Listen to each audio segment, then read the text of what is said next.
Hoy me toca dar un tema que creo que nunca me había tocado enseñar, así que para mí es bastante emocionante en dos sentidos. Uno de que me reta un poquito y el otro es que estoy bien nervioso. Me gustaría que si hay preguntas, vamos a hacer las preguntas. Y probablemente la respuesta no va a salir hoy, pero como es un tema que no he dado, me tuve que poner a estudiar más de lo que comúnmente estudio. Entonces seguramente si salen preguntas me voy a poner a estudiar más. Entonces, hoy vamos a hablar un poquito acerca de tres aspectos importantes. Hoy toca empezar a hablar acerca de la glorificación, de la vida después, cuando Cristo vuelva.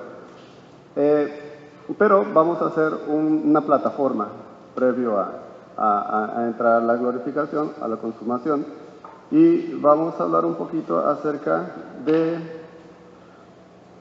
la muerte. La muerte desde varias perspectivas, básicamente desde dos perspectivas. Y primero me gustaría mencionar la implicación de la muerte en la vida, en general, en el hombre. No vamos a hablar acerca de la naturaleza porque creo que ahí la Biblia no tiene mucha injerencia, ¿no? Hay mucha presuposición, muchos debates, pero que tienen que ver mucho con puntos de vista, que no necesariamente la Biblia habla, que si la muerte que habla Génesis es solo para hombres o que si los animales también empezaron a morir, no sé. Y me gustaría, si te despierta cierta curiosidad, así como en algún momento me despertó a mí, te voy a invitar a que tomes una decisión que me invitó un profesor. ¿Lo dice la Biblia? No. Entonces, no importa. Entonces vamos a lo que sí dice la Biblia para que nos ocupemos de las cosas que realmente son importantes y que Dios de una manera intencional puso ahí para que nosotros nos enfoquemos. Y en lo que sí se enfocó, y en lo que sí nos dice es que hubo una advertencia. Hubo el día que comas de este fruto, ciertamente morirás. Génesis 2, ahí está la cita. Conocemos poco la historia. La mujer es seducida por la serpiente, le presenta la posibilidad de ser igual a Dios. Ya no tienes que estar trabajando para Dios, ya no tienes que darle gloria a Dios, puedes tener la gloria tú sola si solamente comes de este fruto y tus ojos serán abiertos y conocerás el bien y el mal. La mentira está media llena de verdad y de mentira, que a final de cuentas es una mentira muy peligrosa. La mujer toma del fruto, come, se lo da a su esposo y a partir de ahí Dios trae juicio sobre ellos, trae juicio sobre la serpiente, sobre el hombre, sobre la mujer. Pero el juicio es, morirás. Y entendemos, creo que la semana pasada o antepasada, Paco estaba hablando acerca de que no murieron inmediatamente, pero ciertamente empezó un proceso de muerte, un proceso de corrupción. Y más adelantito vamos a tratar el asunto de corrupción y entonces de una vez voy a empezar a preguntar. Sí, como muerte, que lo estoy relacionando aquí como corrupción, ¿qué entendemos por el término corrupción? Algo que se echa a perder, sí. Dentro del proceso de corrupción está el echarse a perder. Algo que no cumple con la justicia. Corrupto. Si vamos a hablar en términos legales, sí. No seguir las reglas. Si vamos a hablar de políticos. Está implícito el no ni contemplar, ni cumplir, ni que te interese la ley. La corrupción tiene que ver, voy a tratar de explicarlo con o seres vivos o materiales orgánicos. Es el proceso en el que un ser vivo pasa desde donde está, y es un proceso degradante en donde la putrefacción es un elemento importante, a su estado más bajo, en donde el estado más bajo al que puede llegar este material o este componente, todo este proceso se llama corrupción. Entonces, la corrupción es, el polvo eres y al polvo volverás.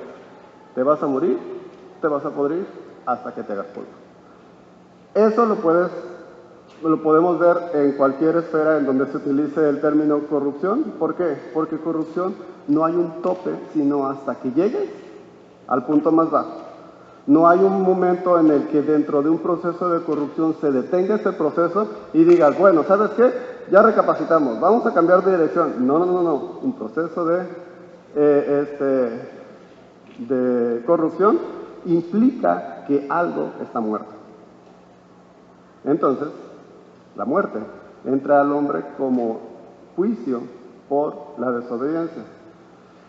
Algo que estuve viendo es que el término que se utiliza en el original, en su momento de veras que me lo aprendí y ya no me acuerdo, se los iba a presumir y les iba a hablar así como si me acordara de mis clases de hebreo, pero no me acuerdo. Pero el término que se utiliza es para hablar acerca de la muerte física, no de la muerte espiritual. Generalmente nosotros le atribuimos la muerte espiritual a el evento de que el hombre cayó en pecado y entonces muere. Y hay dos tipos de muertes, decimos. Una que es la muerte física, en donde el hombre ciertamente no murió inmediatamente. ¿Por qué? Porque Dios interviene, mata a los corderos, los viste y a final de cuentas hace en ese cordero una representación de lo que Cristo iba a venir a hacer mucho tiempo después, en su muerte en la cruz, como intercediendo por ellos, tomando el lugar de ellos. Pero empieza este proceso en el que el hombre empieza a envejecer y empieza a morir. Al mismo tiempo decimos que el hombre se separa de Dios. Y si es cierto que no se utiliza el término para hablar de muerte espiritual ahí, el contexto general de la Biblia nos invita a ver esto como el principio de la muerte espiritual, partiendo solamente de dos cosas. Si la muerte espiritual significa... ¿Qué significa la muerte espiritual? Separación de Dios y el hombre. De hecho, la muerte física tiene que ver con separación de lo que somos físicamente con lo que somos en nuestro interior. Es la separación entre el cuerpo y alma o espíritu, o alma y espíritu, dependiendo ahí de cómo lo veamos. Y en esta separación, Pablo dice algo muy interesante. En Efesios 2, del 1 al 2, y Él os dio vida a vosotros cuando estabais muertos en vuestros delitos y pecados, en los cuales anduviste en otro tiempo. Y está haciendo referencia a una muerte que no es física. Está hablando de la muerte espiritual. Ustedes estaban muertos en vuestros delitos y pecados, entonces podemos ver que esta muerte en Génesis trajo como consecuencia, este pecado en Génesis trajo como consecuencia la muerte. Y la muerte, vamos a partir de que es una maldición a consecuencia del pecado. La muerte se retrata vívidamente no como un fenómeno natural, sino como un aspecto de la maldición que cayó sobre el hombre debido a su pecado. Y ya vimos lo que dice Génesis 3:9, pero les voy a invitar, por favor, si me ayudan, vamos a buscar tres textos. Uno es Romanos 5:12, que le voy a invitar a Mana Vicky, si lo tiene. Romanos 8, del 10 al 11, si lo tienen, por favor, Lupita. Y si puedes buscar, por favor, Primera de Corintios 15:21, Claudia. Primera de Corintios 15:21. Vicky, si lo tienes, me lo puedes leer fuerte, por favor. Como el pecado entró en el mundo por un hombre y por el pecado la muerte, así la muerte pasó a todos los hombres por cuanto todos pecaron. ¿Está hablando de muerte física o muerte espiritual? Muerte espiritual. Y está refiriéndose a que entró por un hombre. ¿Qué hombre fue? Fue Adán. Entonces, si se le atribuye también la muerte, no solo la muerte física, o que el proceso de muerte física empieza con Adán, sino también la muerte espiritual. Obviamente en un futuro vamos a hablar acerca de que también por un solo hombre, la vida, Cristo, o el nuevo Adán o el segundo Adán. Romanos 8, del 10 al 11. Pero si Cristo está en vosotros, el cuerpo en verdad está muerto a causa del pecado, mas el Espíritu vive a causa de la justicia. Y si el Espíritu de aquel que levantó de los muertos a Jesús mora en vosotros, el que levantó de los muertos a Cristo Jesús, edificará también vosotros cuerpos mortales por su Espíritu que mora en vosotros. Hace como un mes, el pastor Alejandro estaba hablando de cuando llegaban a la tumba, no sé si se acuerdan, y que, ¡ay, está vacía! Y te sorprendes de que esté vacía, aunque hay un testimonio hace 2000 años que está vacía, pero tú vas y ves la tumba y te sorprende de que está vacía. Esa es la garantía de que nosotros hemos de resucitar, que el mismo poder que levantó de entre los muertos a Cristo es el mismo, Él es las primicias, Él es el que abre el camino, Él es el primogénito de una nueva creación. Nosotros somos hechos nuevas criaturas porque Él es la nueva creación. Así es que, bueno, vemos lo que dice 1 Corintios 15, 21, perdón.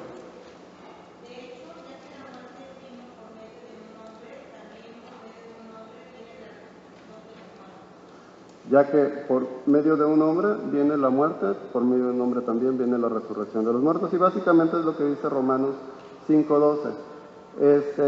Luego me encontré algo muy interesante, la muerte a la luz de la redención. Ya vimos que la muerte es juicio, es consecuencia del pecado. Sin embargo, ¿cómo nosotros, como hijos de Dios, deberíamos de ver la muerte? Y eso es algo muy interesante. Porque según el catecismo de Heidelberg, siempre desde que estaban estudiando, por payaso, nunca me aprendí el nombre porque se me figuraba como al inmortal, al Highlander, pero no es así, es así como dice aquí. Y siempre lo decía así, pues entonces creo que por eso me fue mal en esa materia. Dice algo muy interesante con respecto a cómo el Hijo de Dios debe de ver la muerte. Si alguien me lo puede leer, por favor, en voz fuerte, está entre comillas, en el segundo párrafo.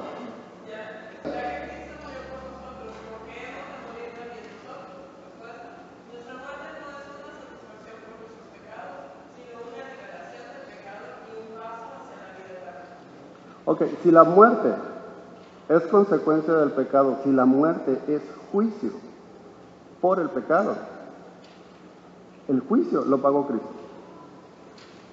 El juicio es sobre Cristo, no sobre sus hijos, porque nosotros somos libres de condena por la sangre de Cristo. Entonces, la muerte, el Hijo de Dios no la puede estar viendo como consecuencia del pecado en su vida, puesto que si es consecuencia del pecado en su vida, Cristo murió por él. A menos que no consideremos que seamos hijos de Dios, entonces sigue viendo la muerte como juicio de Dios por el pecado que hay en ti.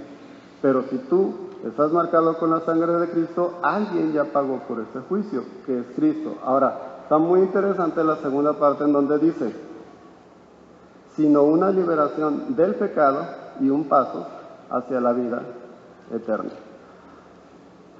Este estudio, que se llama Cosmovisión, lo que nos gustaría que nos quedara un poquito es como un esquema en nuestra cabeza de un contexto bíblico de quiénes somos delante de Dios y de cómo estamos parados delante de Dios, según su palabra.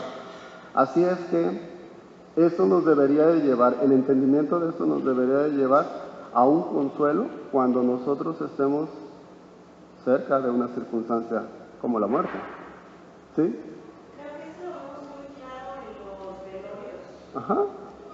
Cuando vamos a un velorio que no es algún cristiano, bueno, la gente llora, se traga las figuras para los cabellos y bueno, casi se niega a entrar dentro. Nosotros no, nosotros alabamos al Señor, glorificamos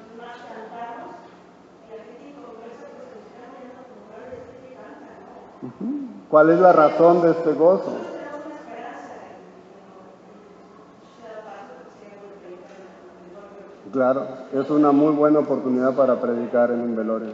Pero tiene que ser muy claro, ¿no? ¿Cómo vemos la muerte? Sí, sí se ve muy claro o no. Porque también está la parte en donde sí podemos entender lo que dice la Biblia. Sí creo que la muerte no necesariamente es juicio hacia mi vida o hacia la vida de mi ser querido que se está muriendo y que cree en Dios, pero aún así lloro como si no tuviera esperanza, o vivo en ese momento como si no tuviera esperanza, vivo como si no supiera que Él está con Dios, como si no supiera que para Él el morir es mejor que estar aquí. No los quememos todavía, porque van más o menos a la mitad de la clase ese. Mande. Yo tengo muchos años de compartir el Evangelio en el Seguro Social y de tener... Más fuerte, un poquito. Tengo muchos años de compartir el Evangelio en el Seguro Social y de tener interacción con la gente que está pues apenas internada, la gente que ya está en fase terminal, sus familiares. Entonces, yo me he encontrado con gente que tienen pánico de morirse. O sea, llegaron así en una emergencia y tienen terror de morirse, terror. Entonces yo llego porque a mí me asignan a la gente que está o deprimida, o solitaria o necesitada de ayuda. Y entonces voy y me encuentro con que les empiezo a hablar del Señor y son gentes que muchas veces están apartadas del camino del Señor, que ya lo conocieron, que ya tuvieron un encuentro con Él, que su vida los fue separando del Señor.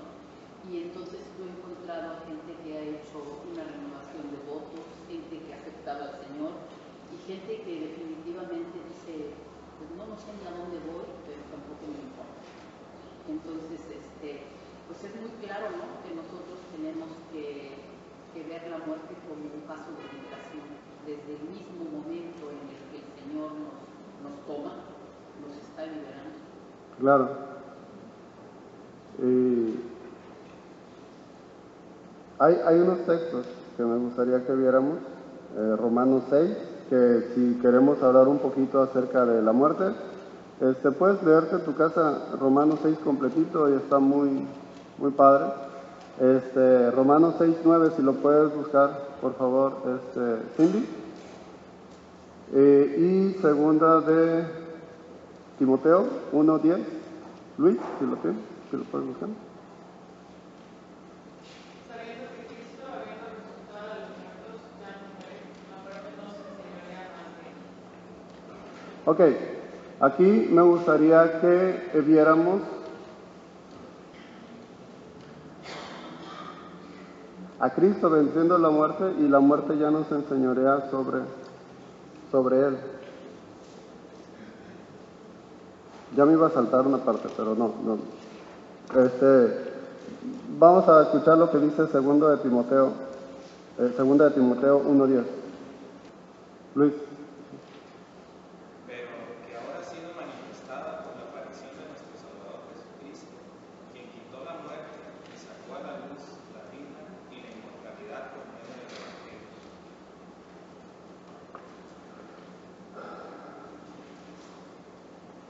Sacó la vida y no había escuchado esa versión. Dice la inmortalidad. Qué chido, porque de eso vamos a hablar un poquito más a rato. Entonces, nada más nos acordamos de ese texto para también comentarlo más tarde. A través de su muerte, encontramos en él un paso a la vida. El texto que está aquí dice: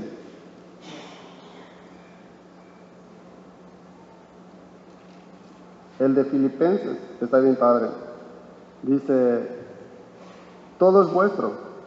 Pablo les está diciendo a los filipenses, todo es vuestro, sea Pablo, sea Apolos, sea Cefas, sea el mundo, sea la vida, sea la muerte, sea lo presente, sea lo porvenir, todo es vuestro y vosotros de Cristo. Y Cristo de Dios. ¿Sí se dieron cuenta de lo que dice? Les estaba diciendo, tienen conflictos porque unos dicen yo soy de este, yo soy del otro. Todo es vuestro. O sea, ni siquiera tú le perteneces a Pablo o tú le perteneces a Cefas. Pablo te pertenece a ti. Cefas te pertenece a ti. Apolos te pertenece a ti. Y empieza a dar una lista de las cosas que le pertenecen a la iglesia y dice, la vida te pertenece a ti.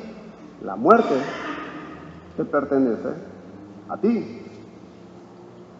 ¡Ah, caray! De repente Pablo cambia la cara de la moneda y resulta de que explica que no solo deja de ser una maldición, sino que es algo que te pertenece. Y que lo está poniendo no solamente como algo que ya no es una carga para ti, sino que incluso deberías de verlo como una bendición. Y es el mismo Pablo quien en un texto bastante conocido, que me lo van a tener que decir de memoria, aclara este punto. ¿Cuál es? Porque estaba a punto de morir. ¿Manda? Porque para mí el vivir es Cristo y el morir es ganancia. Filipenses. ¿Filipenses? No. Porque para mí el morir es Cristo, el vivir es Cristo. Pero el morir, por favor, ya lleva mis hijos. Porque está esperando la bendición. Porque no está viendo la muerte como la que viene a cortar la cabeza, como aquello temible, sino como aquello esperado, como aquello por lo cual he peleado la buena batalla, he corrido la carrera, he guardado la fe, por lo demás me espera la corona de justicia, y no solo a mí, sino a todos aquellos que guardan su venida. Sí, pero ¿cómo puedes estar añorando algo que está después de esa puerta? Porque espera cruzar esa puerta. Porque ansías cruzar esa puerta. Entonces, la muerte, en ese sentido, en Cristo, la podemos estar viendo, no solo tenemos que dejarla de ver como parte del juicio, porque el juicio ya cayó sobre Cristo, sino que ahora en Cristo, la misma muerte a quien Cristo ha vencido, es una bendición para su pueblo, porque esa muerte es la puerta, Cristo es la puerta. Esa muerte es el medio por el cual tú tienes acceso a la eternidad con Dios. Me gustaría entrar en el segundo punto que quiero que consideremos hoy, que es la inmortalidad. Hay una idea que siempre yo he enseñado, y pido perdón por enseñar en algún momento esto, porque así se da por sentado, que la Biblia da por sentado, o que la Biblia habla acerca de la inmortalidad del alma. Y quien habla de la inmortalidad del alma es Platón, no es la Biblia. Aunque ciertamente se da por sentado que el alma no muere, que el alma sigue viviendo cuando el cuerpo muere, pero quien hace una historia fumada es Platón. Para Platón el cuerpo es la cárcel del alma, el alma cometió un pecado, su condena tiene que ver con cuántos años viva encerrado en este cuerpo, pero cuando cumple su condena ese cuerpo muere y el alma es liberada al mundo de las ideas, en donde vuelve a unirse con Dios. Y en este contexto, nosotros tomamos la Biblia y entendemos, pero más bien entendemos la idea de Platón así como que incrustada en la Biblia. Cuando la Biblia, cuando habla de inmortalidad, es algo bien interesante, no habla del alma, habla del hombre. Y cuando generalmente habla de que nosotros hemos de ser levantados entre los muertos para resurrección y para inmortalidad, habla del hombre. Cuando habla de la resurrección, no habla del alma, da por sentado que el alma está viva. Yo no estoy diciendo que no, el alma también se muere, no estoy diciendo eso, solamente que estoy partiendo de que la Biblia, cuando habla acerca de inmortalidad, no está hablando solamente del alma, está hablando del hombre, en todo lo que compone al hombre. ¿Sí, Vicky? Y en el contexto que dice el alma que pecare morirá. No recuerdo qué contexto es. O sea, digo, que hay que verlo en su texto, no. No recuerdo dónde está, pero eso dice el alma. Pero obviamente se refiere a la vida, me supongo, pero tendríamos que ver el texto. O sea, hay dos términos. Uno es atanasia Y el otro no lo vamos a mencionar hoy, no es tan relevante en el estudio de hoy, es Atenasia. Y Atanasia se refiere a la inmortalidad de Dios. Y me gustaría que busquemos el primer texto que tenemos de Atanasia. Es un texto muy bonito. Si alguien me lo puede leer fuerte, por favor. El de 1 Corintios 15, 53 y 54. Porque es necesario que esto corruptible se vista de corrupción y esto mortal se vista de inmortalidad. Y cuando esto corruptible se haya vestido de corrupción y esto mortal se haya vestido de inmortalidad, entonces se cumplirá la palabra que está escrita: su vida es la muerte y el cuerpo. Ese me equivoqué. Ese es con respecto al hombre. El primero era ¿el cuál? El de Timoteo. ¿Timoteo? Ajá, sí. Perdón, el que pertenece a Dios es este. El único que tiene inmortalidad, que habita en luz inaccesible, a quien ninguno de los hombres ha visto ni puede ver, al cual sea la honra del imperio de Dios. Al único que le pertenece o que es inmortal, al único que le pertenece la inmortalidad, es Dios. Pero ese texto que leyó Lupita dice, revestidos de esa inmortalidad. En ese sentido es algo que Dios comparte con el hombre.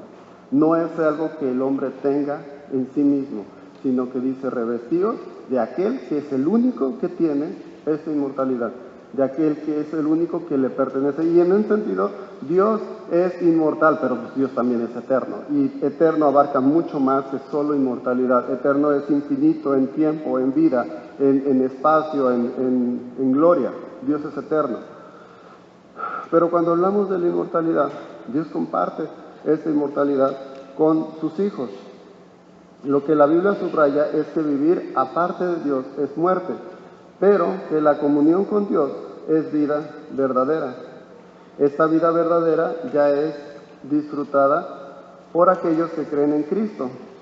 La vida en comunión con Dios seguirá siendo disfrutada por los creyentes después de la muerte.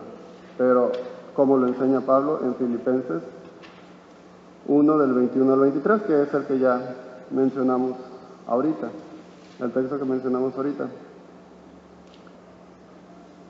Mande. Ahora estabas hablando, cuando dijo Pablo, para mí, vida es Cristo, vida es ganancia. Estaba pensando en qué ventaja tenemos en que Jesucristo se ha encarnado, pero de noticias de la vida eterna. Ha conquistado la ley y transmite una fuerza impresionante en su declaratoria, más siendo el Dios. Y vida. Y posteriormente Pablo, el cual es llevado, dice, no sabes en el cuerpo, en el espíritu, al tercer cielo, donde yo, los que ninguno había oído y yo, los que ninguno había visto, la fuerza de esa revelación para él y el Espíritu Santo con él, hizo que nos dejaran un ejemplo óptimo de fuerza, de prédica, del lugar donde está destinado para nosotros. Y es algo impresionante porque se habla de vencer la causal más fuerte de todos los hombres, la muerte, donde no hay otro remedio más que este remedio. Es impresionante que Dios haya hecho esto con un hombre que estaba tan contrario a él, tan convertido, y después que le haya permitido esta revelación de este tamaño para que la pudiera transmitir y aguantar cualquier cosa, que le pasó muchísimo. Y ser un hombre que realmente la gente decía, esto no puede dejar de ser realidad. Y él vivía una realidad impresionante y sí se quería ir, porque ya había visto lo que había. Sí. Eso es algo impresionante y nosotros, como Dios quiere, que eso lo tengamos presente, pero por fe. ¿Qué es lo que necesitaba un hombre al que se le había dicho? por ti voy a hacer notorio lo que es necesario sufrir por amor a mi nombre. Necesitaba un buen adelanto, un buen depósito. Y digo, después de haber visto eso, sí sintió que valía la pena. Y aquí es donde Cristo decía, haz tus tesoros en el cielo. Haz tesoros en la tierra donde el orín corrompe, donde la polilla come, donde todo se carcome, donde todo se acaba, pero haz mejor tesoros en el cielo. No podemos. Estamos tan metidos en nuestra vida, estamos tan metidos en nuestro mundito, en nuestra manera, nos aferramos tanto a esto que lo que vemos, lo que alcanzamos a ver por destellos en su palabra, de lo que nos espera, es algo tan lejano o tan inalcanzable o tan irreal porque no lo tocamos, pero esto que tengo aquí, pero esto a lo que tengo que aferrarme, y nos aferramos a esta vida. Cuando lo que Dios nos dice, voltea hacia allá y vas a ver que esta vida no necesariamente es algo a lo que te tienes que aferrar, pero pues estamos como, para poder hacer eso tienes que soltar. Y no quiero decir que, es que ya no, todos nos debemos de querer morir. No nos debemos de querer morir, porque nos toca vivir una vida para la gloria de Dios. Porque aquí es donde tenemos la oportunidad de predicar el Evangelio, porque aquí es donde Dios nos ha puesto para crecer a su imagen antes de pasar a ese punto, pero cuando llegue ese momento, ver eso como una bendición. Pero sí nos hace falta mucho tener una perspectiva, una miradita de lo que viene, para ver que lo que hay aquí no necesariamente es a lo que nos tenemos que estar aferrando. También enseña que hasta aquellos que no tienen esta verdadera vida espiritual continúan existiendo después de la muerte.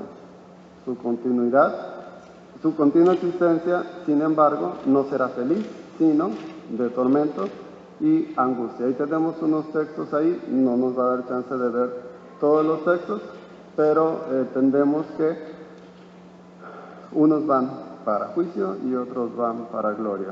¿Por qué Dios determina que unos vayan para juicio y otros para gloria? A final de cuentas los dos traen gloria a Dios, y Él es el que en algún momento, cuando alguien se le puso muy bravo y a cuestionar por qué a estos salvas y por qué a estos no salvas, Dios le dijo, ¿quién eres tú?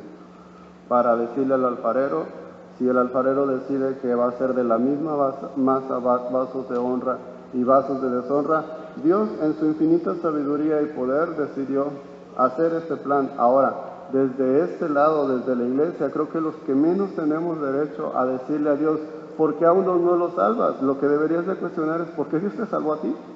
Porque si hay algo en lo que tú tienes que reprocharle a Dios, es haber mandado a Jesucristo a morir por alguien tan miserable como tú.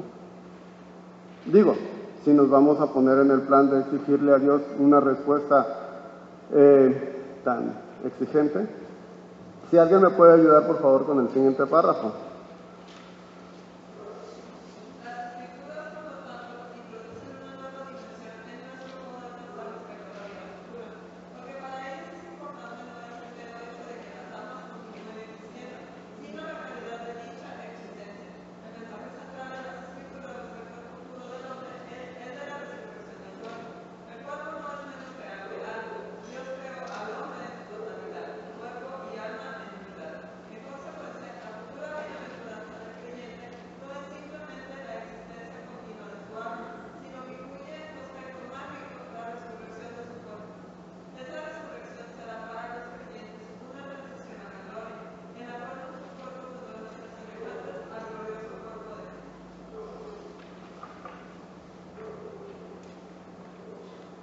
Filipenses 1:23, no lo hemos leído, lo podemos buscar. 3:21. Lo podemos, si alguien me lo puede buscar, por favor.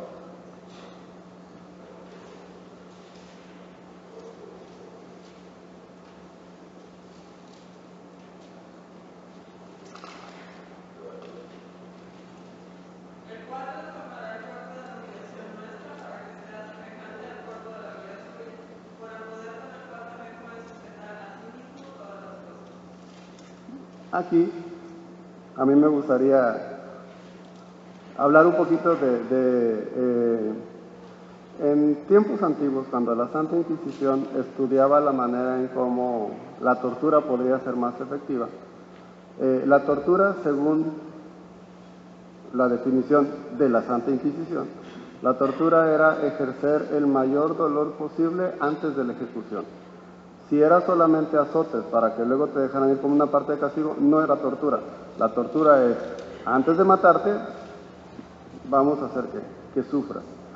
Pero cuando era un juicio, que la iglesia no era una cuestión solamente de purificar a la persona, sino de anticipar el juicio que Dios traía sobre él, y cuando la iglesia declaraba a alguien como anatema, hacía algo específico por lo que ni Dios lo podía salvar, según la iglesia.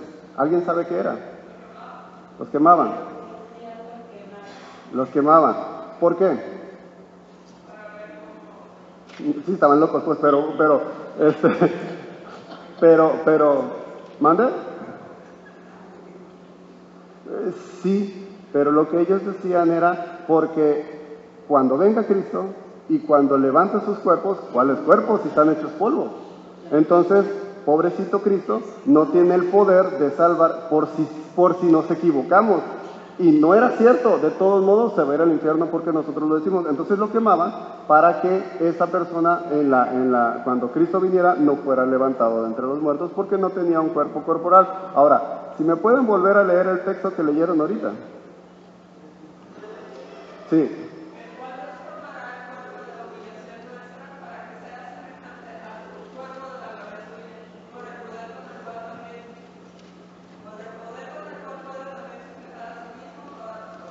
Por el poder con el cual puedes sujetar a sí mismo todas las cosas. Algo no se les ocurrió. Le estaban poniendo una traba a aquel que de la nada hizo todo lo que existía, que con solo su palabra creó todo lo que hay. Entonces, pobrecito Dios, se va a estar tronando los dedos, porque si quería salvar a fulanito y se lo comió un tiburón y terminó siendo carne de tiburón en el mejor de los casos, ¿qué va a hacer Dios para poder levantar a esa persona de los muertos? Que no se te quite el sueño, de veras. Dios tiene poder para levantar de las mismas piedras hijos de Abraham. Dios tiene poder para levantar hijos de los que no éramos hijos. Dios tiene poder para dar vida. ¿Con qué poder? Con el mismo poder con el que tiene sujeta todas las cosas a Él.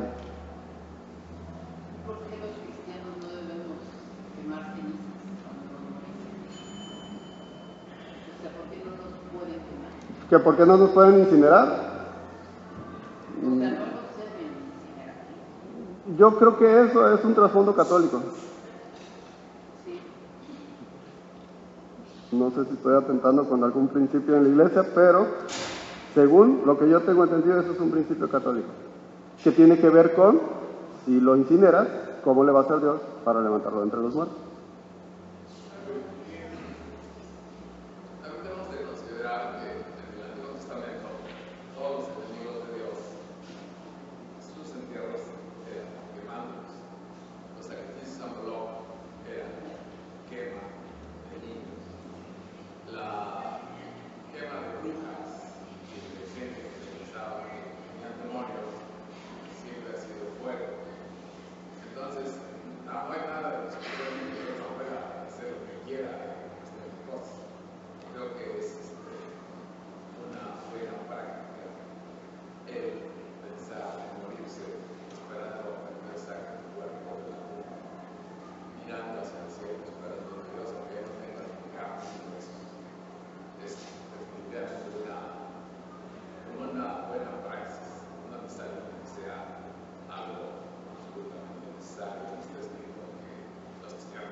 Cuando sale el mar y se los lleva, no hay chance.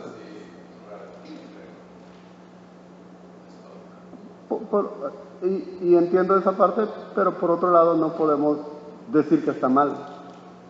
O sea, puesto que si definiéramos algo como malo es porque la Biblia lo pone como algo malo para nosotros. Y me parece que no es algo que la Biblia prohíba. Genaro, ¿ibas a? ¿No levantaste la mano? No. Manuel, pero ya se va. Es el profe.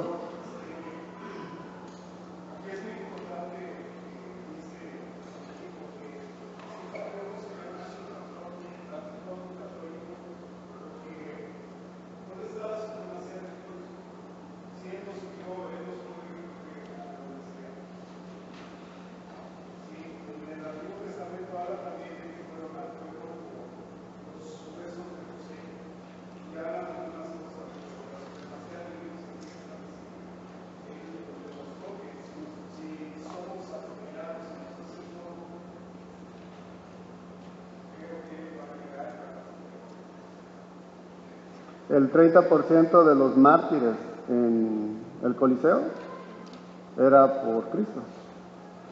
Y o sea, fue algo que no se podía rescatar absolutamente nada en nuestras capacidades. Pero pues Dios, no hay algo que lo limite a Él. Mande. Fuerte, un poquito fuerte.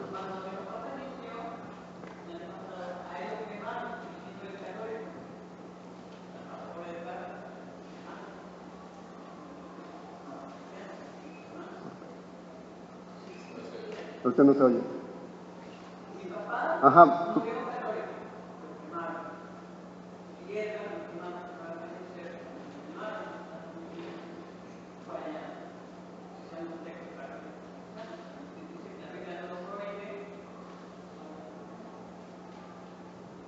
Pues que se sugiere denunciar.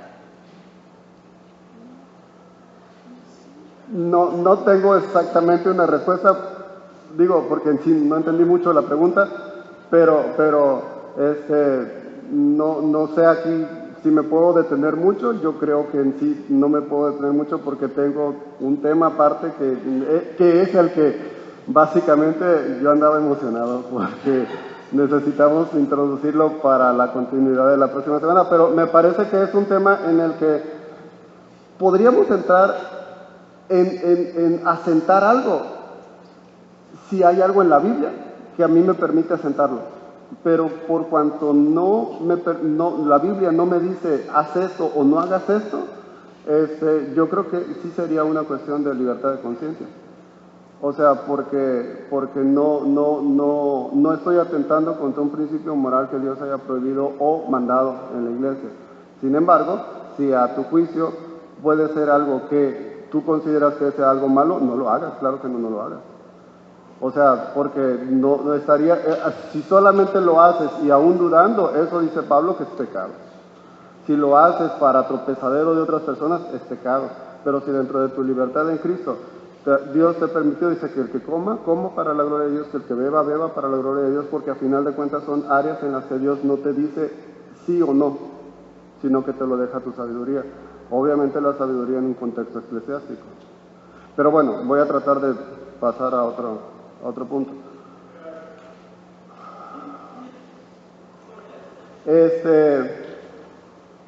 Entonces, volviendo un poquito a la Iglesia Católica, San Agustín empieza a desarrollar la idea de un estado intermedio, como la sala de espera. No la de los niños que están allá afuera ahorita, sino cuando te mueres, te quedas en stand-by porque estás esperando que Cristo venga y entonces, y de ahí surge la idea del purgatorio, ya que están esperando, como no sabes si va para arriba o si va para abajo, darle una feria a la iglesia y entonces nosotros podemos interceder para que seguramente él se vaya para arriba.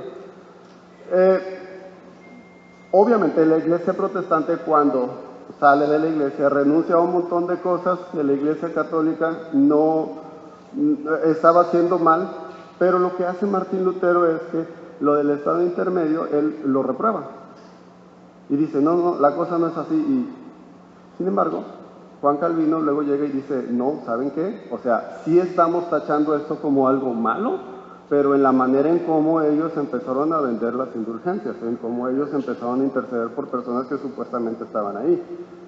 Pero la Biblia sí habla de un estado intermedio, que es el lapso entre la muerte y la segunda venida de Cristo.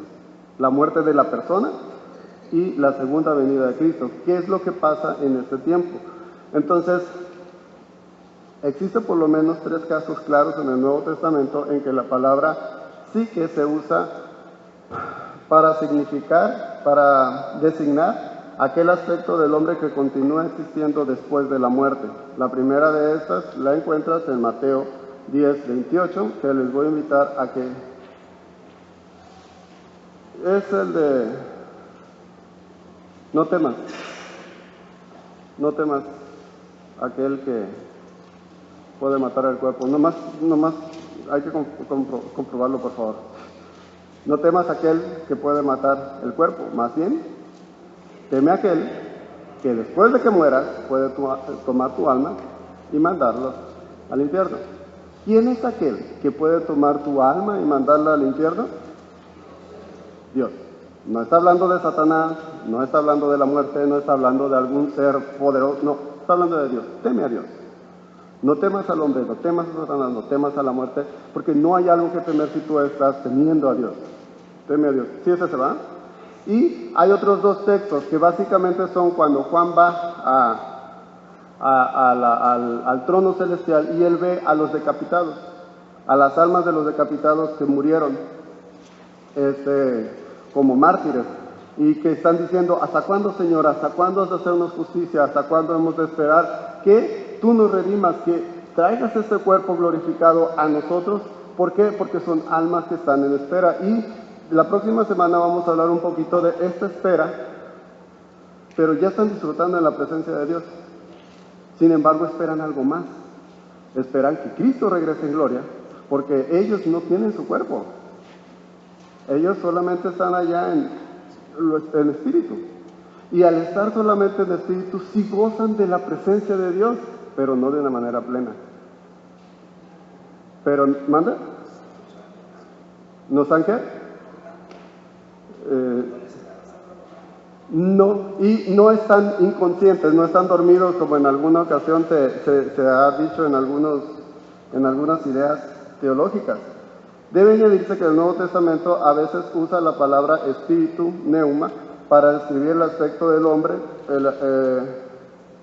Por ejemplo, y hay algunos textos ahí que los podemos analizar en casa que desafortunadamente ya no vamos a poder ver. Mande.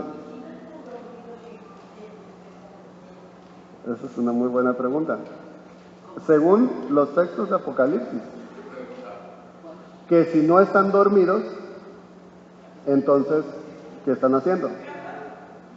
Si no están, si están muertos, según el texto de Apocalipsis, están con Dios. Con Dios. O sea, si son hijos de Dios, están delante de su presencia. Y aun cuando están delante de su presencia, siguen esperando. No quiere decir que no disfruten, claro que disfrutan, porque están delante de Dios. Solamente que esperan sus cuerpos redimidos, sus cuerpos restaurados o glorificados, que es lo que vamos a ver la próxima semana. ¿Sí? Ajá. O sea, les sea regresado. La próxima semana vamos a hablar de lo que quería hablar. Del Seol y del Hades. ¿Manda? Ya me quiero ir porque luego dice que tarde. Es que eso está padre. Todos esperan. Y todos están en un anticipo de lo que viene. Si es para gloria o si es para juicio. Porque si es para juicio, están exactamente en la misma condición, pero del otro lado. Quiere decir que ya están bajo juicio, pero están esperando el juicio. Pero eso lo quería explicar la otra semana, pero lo vamos a ver también. la próxima semana.